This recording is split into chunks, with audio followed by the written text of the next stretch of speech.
안녕하세요. 비코리아 조은상 선교사입니다. 성경이 말하는 결혼에 대해서 배우는 그리스도의 결혼 과목에 오신 여러분들을 다시 한번 주의 이름으로 환영합니다. 이번 주에는 저희들이 갈등 해결에 대해서 같이 살펴보도록 하겠습니다.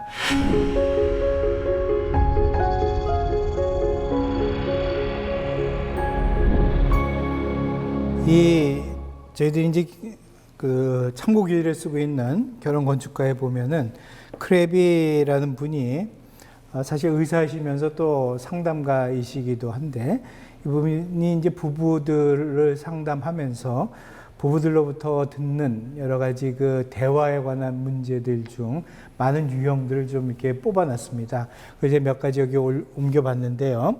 첫 번째, 우린 싸우지 않고서는 중요한 문제를 얘기할 수 없어요. 그러니까 중요한 문제를 얘기하려고 보면 꼭 이렇게 말다툼이라든지 일어나게 된다라는 얘기죠.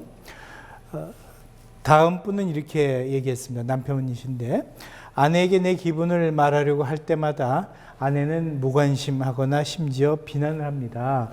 이렇게 얘기를 해요. 내 기분을 얘기하려면은 무관심하게 안 들어준다거나 또는 비난을 한다, 이런 얘기예요. 왜 남자가 왜 그래? 뭐 그런 얘기를 하는 모양이죠.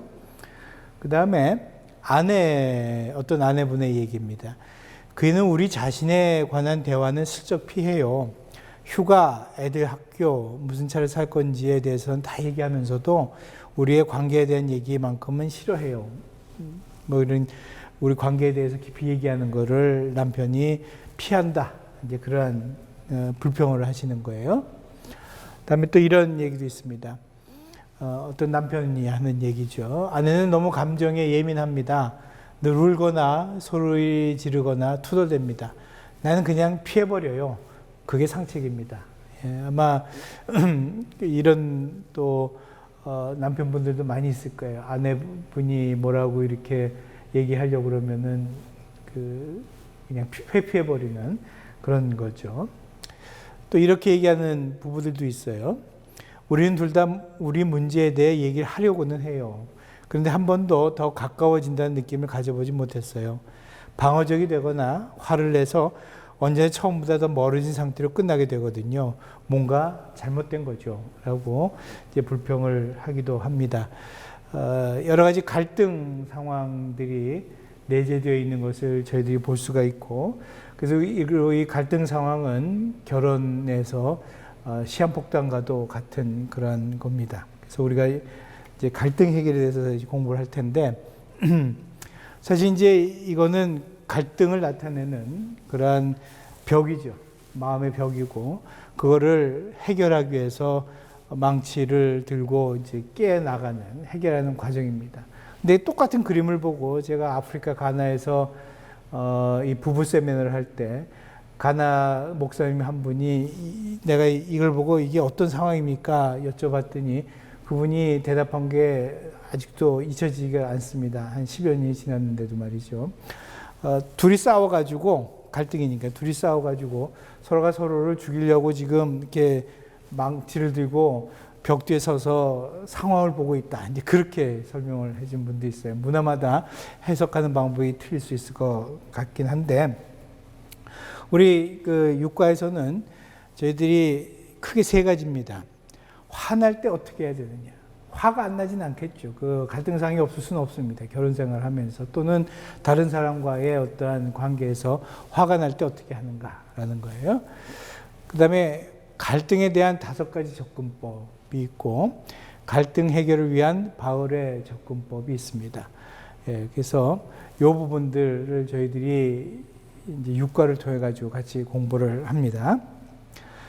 학습 목표를 보시면은 우리의 감정에 대한 적절한 반응 2가지를 각각 한 문장으로 묘사한다. 감정에 대한 이제 적절한 반응 2가지가 있는데 그것들을 우리가 묘사한다라는 거예요. 그래서 우리 감정에 대한 적절한 반응이 무엇인지, 그 2가지가 무엇인지 우리가 눈여겨보며 살펴봐야 될 것입니다. 살펴봐야 될 것입니다. 두 번째는요, 목표와 갈망을 규정하고, 목표와 갈망은 얼마 전에 제 아내가 조금 설명을 했는데 좀 더 자세하게 설명을 하도록 하겠습니다. 규정하고 둘 사이의 기능상의 차이를 말하며 각각에 대한 적절한 반응에 관해 서술한다가 두 번째 학습 목표가 되겠습니다. 세 번째는 부정적인 감정으로 배우자와 대립할 때, 이 화가 냈다거나 하는 것이 부정적인 감정이죠. 취해야 할 5단계에 관해 확인하고, 그때 어떻게 해야 되는가 5단계가 있어요. 이를 옥스버거가 제시하는 갈등에 대한 접근법과 관련시킨다. 옥스버거라는 사람이 5가지 얘기를 했는데, 접근법을 다 얘기를 했는데, 그와 연관을 시키는 겁니다. 4번은 에베소 4장 25절에서 32절에서 상호인격적 관계에 대해 가르치고 있는 바를 한 문단으로 설명한다. 그래서 사도 바울이 이 인간관계에서 어떻게 해야 되느냐라는 것들을 자세하게 8가지로 이렇게 얘기를 하는데 그거에 대해서 저희들이 살펴보는 시간입니다. 그다음에 거부나 수용을 보이는 감정에 대한 반응 유형을 열거하고 관련된 예로 확인한다 이렇게 되어 있는데 이 부분은 저희들이 시간상 다루지 못할 것 같습니다. 다만 여러분들이 이 학습서에 나와 있는 지시대로 이 결혼건축가 책을 읽으시면은 상대방이 얘기했을 때 내가 어떻게 얘기하는 것이 상대방의 감정을 수용하는 것이고 거부하는 것인지 거기에 대해서 배울 수 있습니다. 그래서 이 부분은 그렇게 여러분들이 각자 공부하시는 걸로 이렇게 하고요. 늘 각 과마다 있는 연구과제입니다. 연구과제를 함으로써 여러분의 배우자가 보이는 감정을 수용한다 이렇게 되어져 있습니다. 자, 이제 그러면은 첫 번째 주제, 화낼 때 어떻게 하는가에 대해서 살펴보도록 하죠. 우리가 이렇게 부모를 떠나서 하나가 되어져서 같이 결혼 생활을 해나가죠. 그럴 때 중요한 게 정신적 연합인데 그 정신적 연합을 해나가는 과정 중에서 갈등들이 이렇게 생깁니다. 그래서 이 갈등이 생기면은 정신적인 연합이 점점 약해지는 것을 볼 수가 있습니다. 즉 갈등은 정신적 연합을 방해합니다. 그래서 그 갈등을 방치해 두면은 점점 정신적 연합이 없어지고 그 부부 관계에 틈이 생기게 되는 거죠. 따라서 갈등을 어떻게 해결하느냐, 그 해결 방식이 부부관계의 건강 척도다라고 보시면 돼요. 해결을 잘하면 할수록 부부가 더 건강한 것이죠. 말씀드렸지만은 갈등이 없는 부부는 이 세상에 없을 것입니다. 문제는 그 갈등을 어떻게 해결하느냐라는 거죠. 그러면은 도대체 어떻게 해결하는 것이 잘하는 것이냐라는 거예요. 어떤 사람들은 회피를 하기도 하고 갈등 안 만들기 위해서 회피하는 거예요. 어떨 때는 양보를 하기도 하고 어떤 때는 타협을 하기도 합니다. 어떻게 해야 되느냐, 어떻게 갈등을 해결해야 되느냐라는 부분입니다.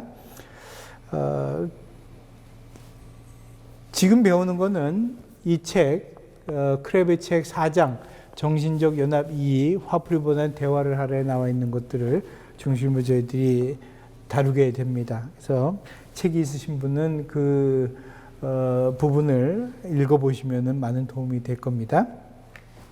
첫 번째 질문은 우리 각자에게 하는 질문이죠. 여러분의 결혼에서 대화상의 문제로 떠오르는 예들이 있습니까? 여태까지 여러분과 배우자는 이런 갈등에 대해 어떻게 대처해왔습니까? 회피를 했을 수도 있고 또는 타협을 했을 수도 있고 또는 그냥 상대방이 옳다라고 그냥 이렇게 얘기를 양보를 했을 수도 있고 여러 가지 사람마다 틀리고 상황마다 틀릴 것입니다. 그걸 한번 생각해 보시라라는 얘기죠. 두 번째 질문입니다. 이제 크랩 책을 읽고 답하는 질문인데 성경적 결혼 관계를 위한 필수 기초가 무엇이라고 크랩은 이야기하고 있습니까? 우리가 이미 삼과를 배울 때 얘기했던 부분입니다. 2과 3과 떠남과 합함에 대해서 배우면서 얘기를 했는데 정신적 연합의 목표인 바로 섬김이라는 목표에 대한 무조건적인 헌신이다 이런 얘기. 우리가 예수님께서도 이 땅에 오신 것이 죄인들인 우리를 섬기려고 오셨습니다. 그리고 우리가 구원받은 것도 우리 자신이 구원받는 것을 넘어서서 다른 사람들을 섬기라고 이렇게 구원을 받았다는 것도 알 수가 있습니다. 또 부부로 특히 부부를 이렇게 부름을 서로 받고 부부가 된 것도 여러 가지 이유가 있지만 서로가 서로를 섬겨서 서로에게 필요한 것들을 이렇게 채워주도록 하는 그런 역할이 있다는 것을 저희들이 1과 2과 3과를 통해서 배웠습니다. 그래서 섬김이라는 목표가 우리 성경적 결혼을 위해서는 가장 중요하다라는 것을 다시 한번 기억할 필요가 있고요. 남편과 아내의 가장 높은 목표는 무엇입니까? 성경적인 남편과 아내의 가장 높은 목표는 상대의 영적, 인격적 유익을 위해서 내가 도구가 되는 거라 이런 얘기.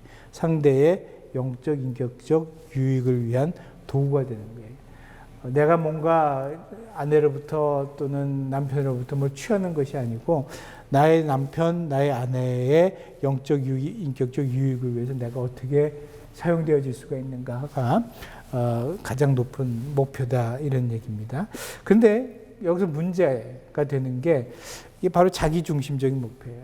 상대를 섬기려는 그런 목표가 아니고 나 중심적인 목표가 항상 이거를 망가뜨립니다. 진짜 우리의 그 성경적인 남편과 아내의 목표를 망가뜨린다 이런 얘기죠. 그래서 자기중심적 목표를 우리가 없애는 게 필요한데 아까 처음에 이 과를 시작하면서 봤던 몇 가지 예를 다시 한번 보죠.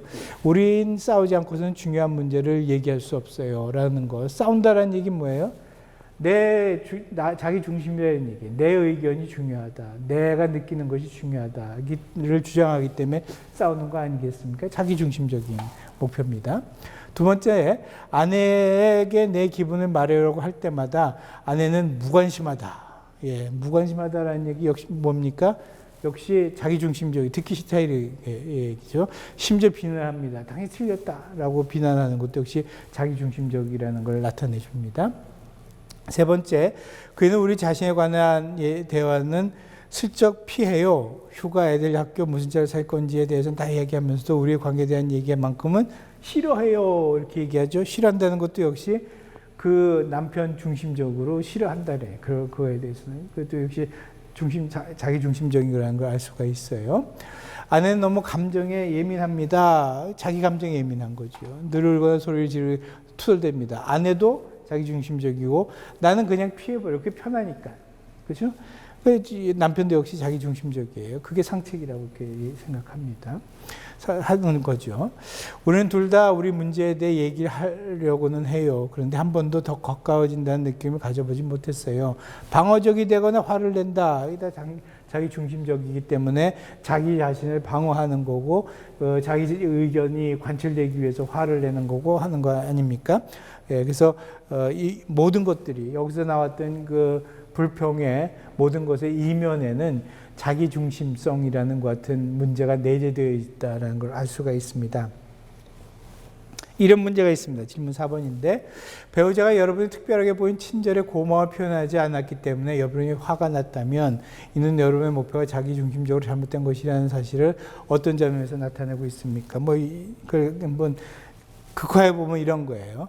아내가 당신 오늘 이쁘네라고 이렇게 얘기했는데 아내가 반응이 없어요.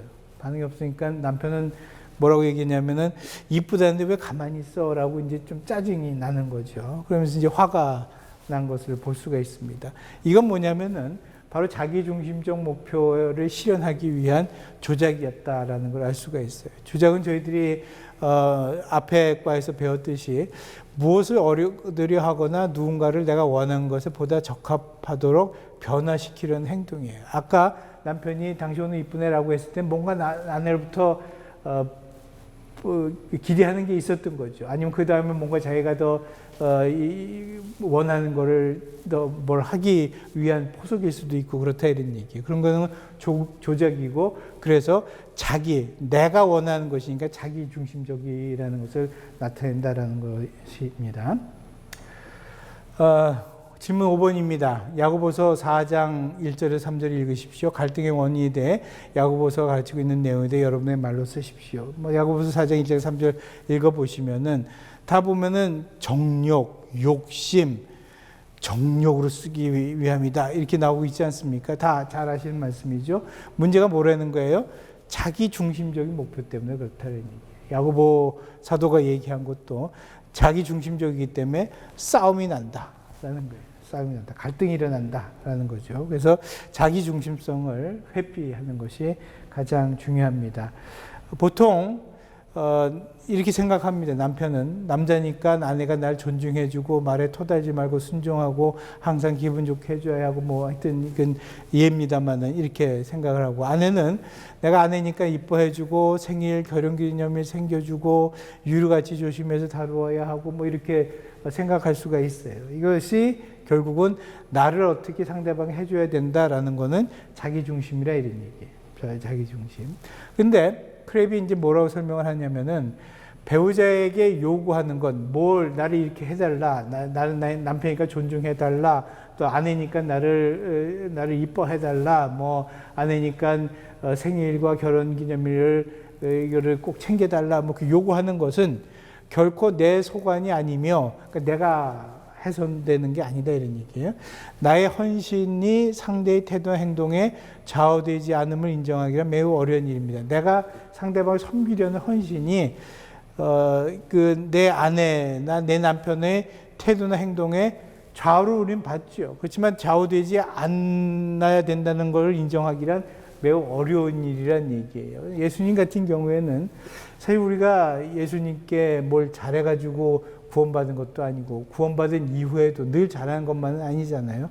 여러 가지 못하는 것도 있지만은 그거에 상관없이 예수님은 또 하나님은 우리를 늘 사랑하십니다. 늘 사랑하세요. 그렇죠? 그러니까 우리의 그 태도나 행동에 좌우되지 않고 그분 예수님이나 하나님은 우리에게 헌신되게 하신 걸 볼 수가 있고, 역시 우리도 그런 것들을 해야 되지만 그게 쉽지 않다 이런 얘기, 쉽지 않다는 얘기입니다. 질문 6이 여기에 대한 질문이에요. 여러분은 위의 내용에 동의하십니까? 일단 성경으로 봤을 때 동의해야만 합니다. 그렇죠? 동의해야만 합니다. 왜 그렇습니까? 왜 그렇지 않습니까? 한번 말씀들 나눠보시면 될 것 같고요. 아내가 여러분이 지도권에 순종하지 않는 경우를 생각해 보십시오. 근데 남편의 경우에 이런 사실은 아내를 섬기려는 여러분의 태도에 어떤 영향을 줍니까? 내 지도권에 순종하지 않을 때 아내를 섬기기가 쉽지가 않겠죠. 하지만 그래도 우리는 섬겨야 된다 이런 얘기예요. 또는 남편이 두 사람이 함께 직면한 여러 문제를 해결하는 것에 대해 책임을 지려 하지 않는 경우를 상상해 보시죠. 근데 남편 자장이 뭔가 결정을 해주고 해야 되는데 그걸 안 한다 이런 얘기. 이런 사실이 남편을 섬기려는 여러분의 태도에 아내로서 어떤 영향을 줍니까? 이런 경우들이죠. 그런 것들이 오면은 사실 우리가 상대방을 섬기려는, 내 배우자를 섬기려는 그와 같은 자원하는 마음이 많이 사라지는 걸 볼 수가 있습니다. 문제는 다 이게 자기중심성의 문제예요. 그래서 자기중심성을 사실 뭘로 바꿔야 됩니까? 섬김의 목표로 바꿔야 된다 이런 얘기죠. 그래서 섬김이라는 건 뭐냐면은 바꾸는 거예요. 이렇게 바꾸는 거. 예. 남편은 아내니까 이뻐해주고 생일 기념일 챙겨줘야 되겠고 육아지 조심히 다뤄야 되겠다라고 생각하는 거고, 아내는 남편이니까 존중해주고 말에 토달지 말고 순종해주고 항상 기분 좋게 해줘야지라고 남편이 원하는 걸 해주는 거예요. 상대방이 원하는 거를 내가 해주는 것이 섬김이다 이런 얘기죠. 질문 7입니다. 질문 7. 감정들을 처리하는 방법인 묻어두기와 쏟아내기 접근법을 여러분 자신의 말로 규정하여 보고 각각에 대한 예를 들어 보십시오. 여러분의 감정도 어떻게 처리하는 편입니까? 여러분 배우자는 어떻습니까? 결혼 세미나 해보면은 어떤 분은 묻어두기를, 보통 남자들이 많이 그러고, 근데 여자분들도 그런 분들도 있었어요. 쏟아내는 걸 많이 하는 분들도 또 있기도 합니다. 그러면 묻어두기는 뭐냐면은 감정을 느낀 현실을 무시하고 속으로 묻어두는 거예요. 내가 화가 나고 그랬지만 그냥 속으로 묻어두고 표현하지 않는 겁니다. 대신 쏟아내기는 자신의 권리를 주장함으로써 감정 표현을 하고 상대방에게 끼칠 영향을 생각하지 않는 것. 내가 느끼는 걸 다 하는데 상대방이 거기에 대해서 상처를 받든 어쨌든 거기에 대해서는 생각하지 않는 거가 쏟아내기입니다. 이 둘 다 옳은 건 아니다 이런 얘기예요. 둘 다 옳은 건 아니다라는 얘기입니다. 그 다음에 죄인 감정과 죄가 아닌 감정이 있어요. 예를 들어서 죄인 감정은 질투, 증오, 무관심, 탐심, 정욕 같은 거는 죄가 될 수 있는 감정이에요. 그와 반하여 슬픔, 비탄, 사랑, 기쁨, 후회는 죄가 되지 않는 감정이에요. 그럼 죄가 되는 감정과 죄가 되지 않는 감정은 어떻게 구별하느냐? 동정심을 가로막느냐라고 물어보면 돼요. 예를 들어가지고 슬픔이라는 것은 상대방에 대한 동정심을 가로막지 않습니다. 더 동정심을 불러일으키죠. 비탄, 사랑, 기쁨, 후회 같은 것들은 상대방에 대한 동정심을 더 불러일으킵니다. 가로막질 않아요. 대신 질투, 그러면 동정심이 가로막죠. 증오, 무관심, 탐심, 정욕 같은 것들은 상대방에 대한 동정심을 가로막습니다. 그런 것들은 죄가 되는 감정이고, 이런 그 동정심을 가로막지 않는 감정은 죄가 되지 않는 감정이다라고 이렇게 아주 명확하게 잘 설명을 해주고 있습니다. 에스겔 선지자의 경우에 이러한 그 명령을 하나님께로부터 받습니다. 인자야, 에스겔을 부를 때 쓰셨던 호칭이죠. 하나님께서 내가 내 눈에 기뻐하는 것을 한 번쯤 빼앗으리니 결국 아내를 죽게 하시겠다는 얘기예요. 아내를 죽게 할 것이니 너는 슬퍼하거나 울거나 눈물을 흘리거나 하지 말며 네 마음속에 슬프겠지만 그걸 표현하지 말라는 얘기예요. 슬퍼하거나 울거나 눈물을 흘리지 말며 죽은 자들 위하여 슬퍼하지 말고 조용히 탄식하라 이렇게 되어져 있어요. 그래서 조용히 탄식할 것만 허락을 하셨습니다. 슬픔이 생겼을 때. 이거에 대한 얘기는 나중에 하고요. 자, 그러면은 질문 9가 거기에 대해 연관된 건데 감정을 느낄 때 우리가 취하는 두 가지 태도에 대해 여러분 자신의 말로 다시 말해 보십시오.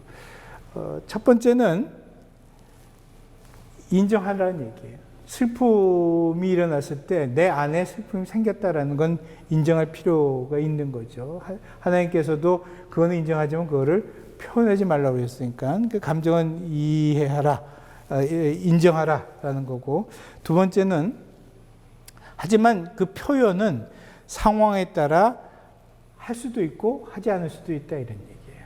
그래서 여기서 아주 중요한 그 화날 때 어떻게 하는지에 대한 기본적인 틀을 우리가 제시할 수가 있습니다. 첫 번째는 감정을 인정하는 거예요. 화가 났으면 화났다라는 걸 인정하는 거예요. 슬프면 슬프다라는 걸 인정하는 거예요. 다음에 질문합니다.